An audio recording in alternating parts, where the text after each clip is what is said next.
नमस्कार, देश न्यूज में आपका स्वागत है। मैं हूं आपके साथ स्नेहा। आप देख रहे हैं हमारा खास कार्यक्रम रियल एस्टेट की रियलिटी।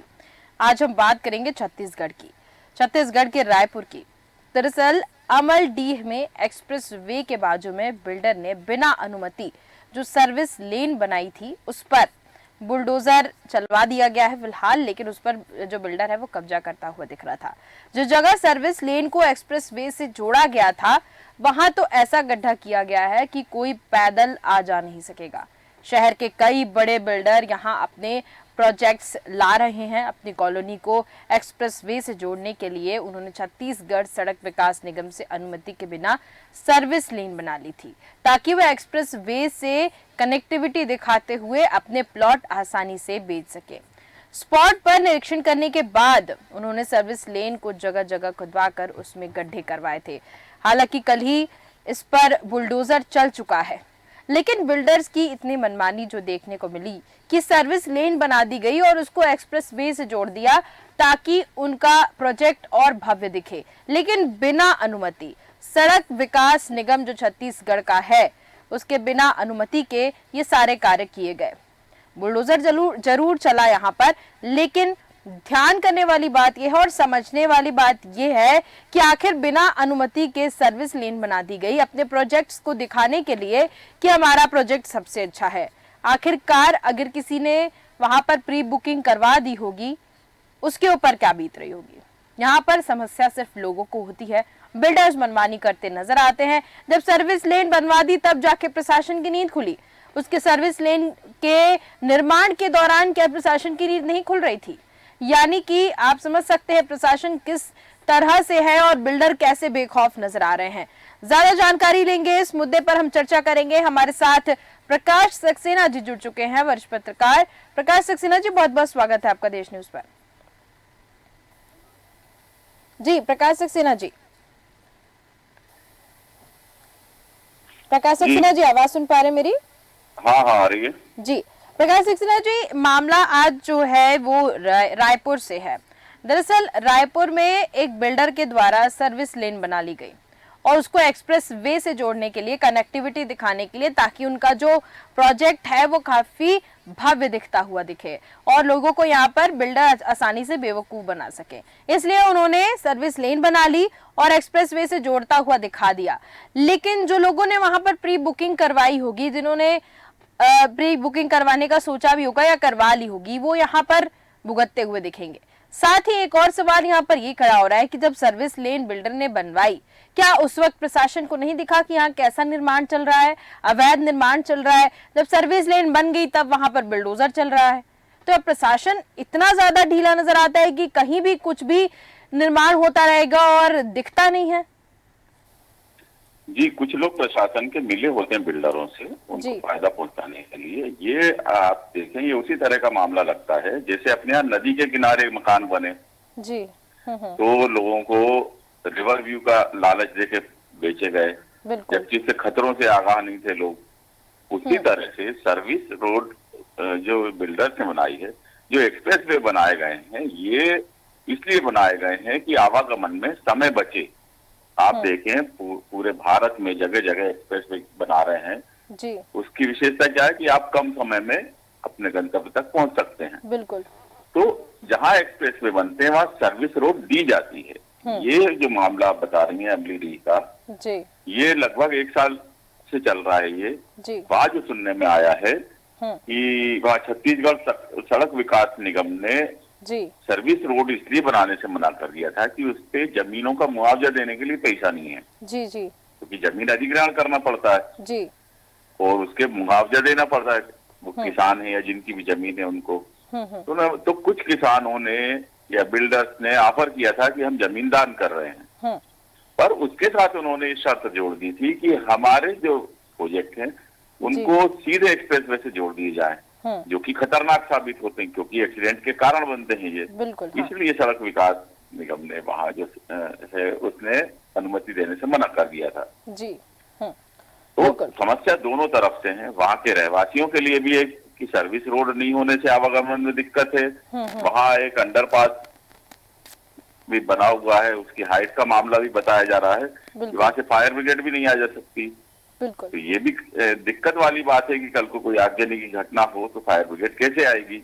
बिल्कुल। तो समस्याएं रहवासियों की भी है, बिल्डर्स की भी है, लेकिन उनका हट जो है कि हमारे को एक्सप्रेस वे से जोड़ दो, वो गलत है जी। आपको ध्यान हो, आपके ही चैनल पे एक बार यहाँ अपने भोपाल के कलियासोत ये कोलार क्षेत्र में जो 6 लेन बन रहा था उस पर डिबेट हुई थी जी। तो मैंने कहा था कि रोड बहुत ऊंची है, दोनों तरफ पानी भरेगा इस बारिश में। तो देखिए वो नालों का निर्माण चालू हो चुका है, निकासी की मार्ग जी। इसी तरह यहाँ पर भी सर्विस लेन नहीं दी गई है। तो होता है क्या है कि ये तेज गति से वाहन यहाँ निकलते हैं, कई एक्सीडेंट यहाँ पर भी हुए हैं। एक की मृत्यु हुई थी तो वो तो 13-14 दिन उन्होंने वो कैंडल मार्च किया था कि वो जिस डंपर ने मारा था उसके खिलाफ कार्रवाई करने के लिए। तो कारण ये भी है कि सर्विस लेन होगी तो आसपास की कॉलोनी में लोग उससे आ जा सकते हैं। अब क्या होता है कि एक्सप्रेस वे में डायरेक्ट एंट्री से क्या होगा कि अपनी कॉलोनी से निकले दूसरी में जा रहे हैं तो तेज गति से आने वाले वाहनों से एक्सीडेंट होना है वहां पे जी। और एक्सप्रेस वे में कट पॉइंट दे दिए जाते हैं कि आप हर कॉलोनी पे एक कट पॉइंट दे दिया कि आप वहां से मुड़ जाए अपनी कॉलोनी के लिए। तो ये खतरनाक प्रोसेस हो जाएगी यदि बिल्डर अपनी तरफ से बनाए। वो तो अच्छा किया उनको तोड़ा गया उसकी कनेक्टिविटी को, बिल्कुल, क्योंकि यदि वो सीधे कनेक्ट होंगे तो आए दिन एक्सीडेंट होंगे। हम जिन की चिंता कर रहे हैं जिन उपभोक्ताओं की जो उनके मकान बेच दिए गए हैं, पर इससे ठीक है ना, एक्सीडेंट में कोई दुर्घटना हो उससे बेहतर है। ये सरकार को बीच में पड़ के इसमें कोई हल निकालना चाहिए कि वो कंपलसेट करे जमीनों का और अपनी तरफ से वहाँ सर्विस रोड वहां पर बनवा दे ताकि लोग आसपास के जो आवागमन है वो सर्विस रोड से करें। आप अपने भोपाल में भी यदि देखेंगे तो होशंगाबाद हाईवे पे आप देखें सर्विस रोड बनी हुई है जी। तो लोग आसपास की कॉलोनी से उसके द्वारा चले जाते हैं, सर्विस रोड के द्वारा। मेन रोड पे बहुत ज्यादा ट्रैफिक और आए दिन एक्सीडेंट की घटनाएं बढ़ेंगी नहीं तो जी। बिल्कुल बिल्कुल आपने सही कहा। प्रकाश सिन्हा जी, ये भी बात एक सामने इसमें आ रही है कि जो जगह अगर नए नए प्रोजेक्ट्स लाने लायक नहीं है, जहाँ पर कंजस्टेड जगह पर है, जहाँ पर ऑलरेडी बहुत आबादी है, वहाँ पर भी आजकल देख रहे हैं कि नए बिल्डर्स और अपने नए नए प्रोजेक्ट्स लाते दिख रहे हैं। यानी कि आप देखिए कई जगहों पर तो बड़े बड़े पेड़ों की कटाई हो जा रही है और वहाँ पे बिल्डर्स अपनी कॉलोनी बसा रहे हैं। तो यहाँ पर कैसे सरकार लेआउट कैसे पास कर देती है, बिल्डर कैसे कॉलोनी बना लेते हैं, जब लोगों को पता चलता है कि यहाँ पर बड़े बड़े पेड़ थे जो काटे गए हैं, उसके बाद थोड़ा सा हड़कंप मचता है, लेकिन बिल्डर का जो मामला रहता है इसलिए मामले को वहीं दबा दिया जाता है। तो आखिर लेआउट पास करते वक्त सरकार का ध्यान इस तरफ होना चाहिए। बिल्कुल होना चाहिए लेआउट पास करने में, पर यही तो बहुत घोटाले होते हैं जी। और राजनीति, भूमाफिया और इन अधिकारियों का ऐसा गठबंधन है कि पर्यावरण का तेजी से नुकसान हो रहा है। यहाँ पर आए दिन उनको विकास के नाम से पेड़ काट दिए जाते हैं जी। और फिर वो सक्सेसफुल नहीं होते, बाद में चिंताएं करते हैं। आप यहाँ देखें अपना ये जो BRTS बना, 6-7 हजार पेड़ काट दिए गए, अब वो BRTS भी हटाया जा रहा। दुखद चीज ये है कि इसके लिए लोग कंसल्टेंट को अलग से भुगतान करते हैं करोड़ों रुपए। बिल्कुल, कंसल्टेंट को किस बात के भुगतान किए जाते हैं? ये अपने आप में एक घोटाला है जी। लेकिन ये जो नेक्सस बना हुआ है ये नहीं मान रहा है, जनता उतनी जागरूक है नहीं कि ऐसे प्रोजेक्ट शुरू होते हुए विरोध होना चाहिए इसका पूरी तरह से। बिल्कुल, क्योंकि नए नए जो डेवलपमेंट हो रहे हैं वहाँ पेड़ भी काटे जा रहे हैं, गलत लेआउट नक्शे में नहीं पास किया, बिल्डर अपनी मर्जी से बना ले रहा जी। पर अधिकारी इस पर कोई एक्शन नहीं ले रहे हैं। भाई जब नियम विरुद्ध बन रहा है तो एक्शन लेना चाहिए उन्हें। बनते समय ये लोग कुछ नहीं करते हैं, बाद में कुछ घटनाएं दुर्घटनाएं होती हैं, विवाद बनता है, तब ये नींद से जागते। बिल्कुल बिल्कुल आपने सीखा। जैसे आपने भी भोपाल का एक उदाहरण लिया, कलियासोत का आपने एग्जाम्पल लिया। यहाँ पर जब हम रियल एस्टेट की बात करते हैं, बिल्डर्स की बात करते हैं और कस्टमर्स की बात करते हैं, तो एक चीज हमने देखी कि जो केसेस होते हैं वो रेरा में अटके रह जाते हैं, कोर्ट में भी अटके रह जाते हैं। बहुत से केसेस, परेशानी यहाँ पर आम लोगों को होती है। इसलिए सरकार के द्वारा अभी भी कुछ ऐसे कदम नहीं उठाए गए हैं। और आप देखे होंगे अगर बजट भी जो आता है उसमें भी रियल एस्टेट से जुड़ी हुई कुछ ऐसी खास चीजें नहीं आती हैं जिससे बिल्डर्स पर नकेल कसी जा सके। ये सवाल कई बार मैंने इस प्रोग्राम के जरिए उठाया है। मैं आपसे भी जानना चाहती हूँ कि ऐसे क्या कुछ सख्त नियम, कड़े नियम आ सकते हैं जिससे, क्योंकि बिल्डर्स पर कोई प्रभाव नहीं पड़ता, कितने भी उनके ऊपर केस कर दीजिए, रेरा में उनके खिलाफ कितने भी केस हों या कोर्ट में कितने भी केस हों, उनको कोई फर्क पड़ता हुआ नजर नहीं आता, वो मनमानी करते दिख रहे हैं। राजनीतिक संरक्षण है ये भी सबको पता है, लेकिन आखिर इसका खुलासा नहीं हो पाता है। खुलासा होता है तो मामले को दबा दिया जाता है। तो सरकार की तरफ से, क्योंकि जो ऐसे क्षेत्रीय नेता होते हैं उनके संरक्षण में ये सारे काम होते हैं, और सरकार की तरफ से इससे क्या कदम उठाए जा सकते हैं, ऐसे कुछ क्या रूल्स बन सकते हैं जिससे इन बिल्डर्स पर नकेल कसी जा सके? नहीं, ये सरकार की इच्छा शक्ति पे होता है, क्योंकि सरकार तो क्या करती है, वो अपनी तरफ से संस्थाएं बना देती है। एनजीटी है आपका, है ना, लेकिन एनजीटी के होते हुए कितना पर्यावरण का नुकसान हुआ है। तालाब भर गए, कॉलोनियां कट गई, तालाबों में भर के नदी भर दी गई, उसमें सीवेज का पानी छोड़ा जा रहा है, सब कुछ हो रहा है। अपने देखते देखते 15-20 सालों से इस मामले को देख रहे हैं। 15-20 साल में यदि एनजीटी इसका निराकरण नहीं कर पा रही है, भूमाफिया अपने आप को बचाने में सक्षम है, तो इनकी उपयोगिता पे सवाल उठता है। आप रेरा की बात कर रही हैं, रेरा भी इसीलिए बनाया गया था कि शीघ्र निपटारा हो मामलों का, लेकिन क्या हासिल हो रहा हम देख रहे हैं। ऐसे पर्यावरणीय मंजूरी के लिए सिया भी बनाया गया, उसमें भी कोई रिटायर्ड आईएएस अधिकारी को बैठा देते हैं, फिर भी पर्यावरणीय मंजूरियां मिल जाती हैं और पर्यावरण को नुकसान भी पहुंच रहा है। बिल्कुल। तो संस्थाएं बनाने से कुछ नहीं होगा, या तो उनको हाईकोर्ट की पावर दे दी जाए, जुडिशियल पावर दे दी जाए कि वो दंडित करें। होता क्या है कि इन संस्थाओं से कोई आदेश हो जाता है, वो हाईकोर्ट से स्टे ले आते हैं, वो स्टे वेकेट नहीं होता, कई सालों तक चलता है। जी। और सारे जो गैर कानूनी काम लगातार चलते रहते हैं, इसमें सरकारी संस्थाएं मदद करती हैं। आपने अभी यहाँ का भी देखा होगा कि नगर निगम के लोगों ने उल्टा सीधा मेजरमेंट किया, पीड़ित पक्ष हाईकोर्ट चला गया, उसने स्टे ले लिया, उसका फायदा जो भूमाफिया उसको भी मिल गया। बिल्कुल। तो ऐसी तकनीकी इन लोगों के पास होती है मामले को उलझाकर, मामले को टालने की, जब तक कोई बहुत बड़ा हादसा ना हो जाए। आप देखें कि जैसे आप अभी देखें, मध्य प्रदेश का देखें या छत्तीसगढ़ का देखें, ये क्लीन चिट मिल जाती है ऐसे हादसों के बाद भी। अभी पहली बार मध्य प्रदेश में देखा गया कि पटाखा फैक्ट्री में जो मंत्री जी हैं प्रहलाद पटेल जी, उन्होंने खुद फाइल को वापस किया उसमें गलतियां देखकर।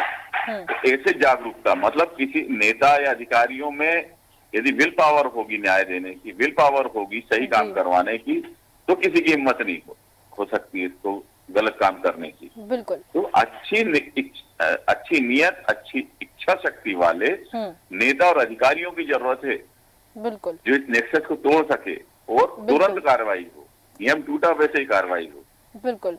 देखिए प्रकाश सक्सेना जी, इसके लिए रेरा बनाया गया, अधिकारी भी यहाँ पर रहते हैं जो देखते हैं कि आखिर क्या हो रहा है। अगर कोई केस आ रहा है, रेरा से कंप्लेन करते हैं जो कस्टमर जाके, तो कोई केस आ रहा है तो उनकी जिम्मेदारी बनती है। लेकिन रेरा यहाँ पर नाकाम दिख रहा है पूरी तरीके से हम देखें तो, क्योंकि बहुत से ऐसे केस हैं जो पेंडिंग पड़े हुए हैं। और सबसे बड़ी बात यहाँ पर यह है प्रकाश सक्सेना जी कि कुछ मामले जो हैं कलेक्टर तक भी पहुँच जाते हैं, कलेक्टर भी उस मामले से अवगत रहते हैं, लेकिन उसके बाद भी मामला दबा हुआ मिलता है, कोई एक्शन नहीं होता है। कई टीवी चैनल्स भी दिखा देते हैं, मीडिया के सामने पूरी खबर आ जाती है, लेकिन बिल्डर अपनी मनमानी करते हुए नजर आ रहे हैं। अभी भी भोपाल में भी कुछ ऐसे बिल्डर हैं जो गलत तरीके से कॉलोनी में उन्होंने जो वादे किए थे वो पूरे नहीं किए हैं। बहुत सी ऐसी कॉलोनी में खामियां हैं जो अगर प्रशासन आकर देखे तो तुरंत उस पर एक्शन लेना चाहिए। हाई टेंशन तार के नीचे घरों प्लॉट बेच दिए हैं, वहां पर लोगों ने घर बना लिए हैं और लोग रह रहे हैं, सस्ते में प्लॉट बेच दिए क्योंकि ऊपर से हाई टेंशन तार गुजर रही थी। उस जगह को बिल्डर को कंज्यूम करना था तो कैसे भी कर लिया। तो ये सारे जो मुद्दे सामने आते हैं इस पर कोई एक्शन नहीं होता है क्या?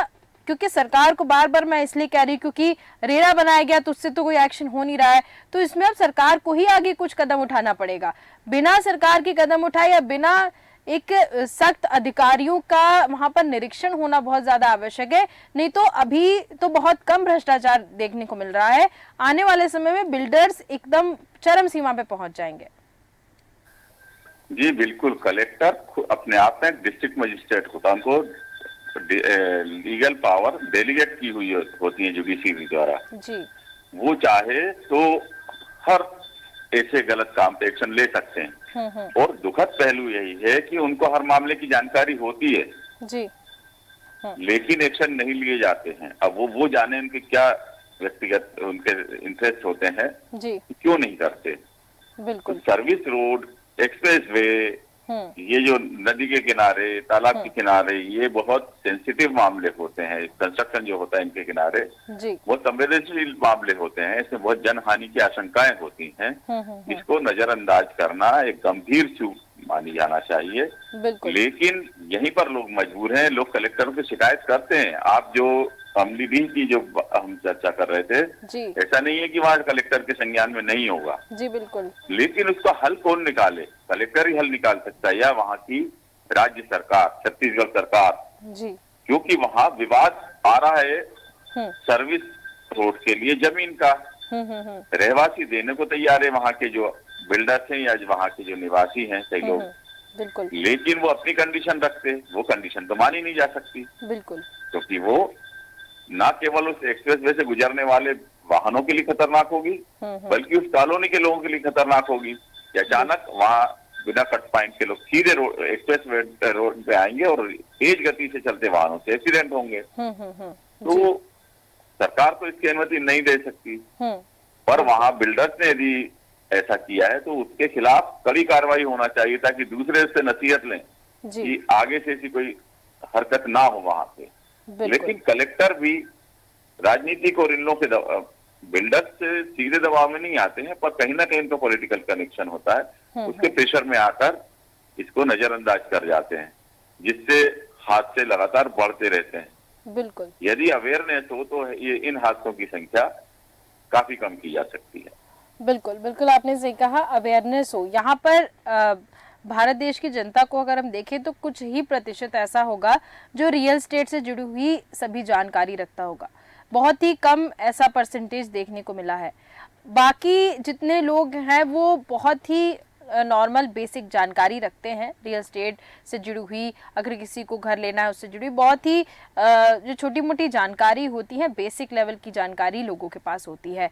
लेकिन तह तक अगर सारी जानकारी लोगों तक पहुंच जाए तो शायद ये जितने घोटाले बिल्डर्स के द्वारा किए जाते हैं, जितना अवैध तरीके से ये सारे काम करते हैं बिल्डर्स, वो क्या लगता है आपको उसमें गिरावट आ सकती है अगर लोग पूरी तरह से जागरूक हो जाए?